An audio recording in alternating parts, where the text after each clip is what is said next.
আসসালামু আলাইকুম। সৌদি আরবে প্রকাশ্যে মদ বিক্রি শুরু হচ্ছে, এটিও আমাদেরকে দেখতে হচ্ছে।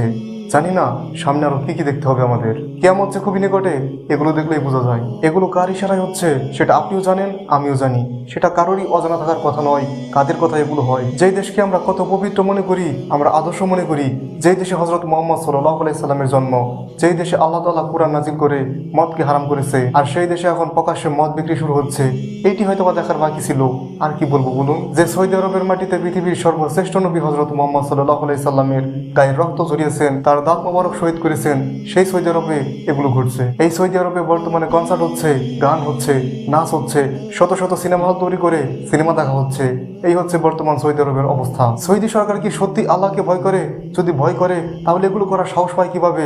যেই দেশে হাজার হাজার সাহাবীদের কবর অবস্থিত, যেই দেশে পৃথিবীর শ্রেষ্ঠ নবী হযরত মুহাম্মদ সাল্লাল্লাহু আলাইহি সাল্লামের জন্ম, সেই দেশে এইগুলো করার সাহস কিভাবে পায়? আমার মাথায় ধরে না।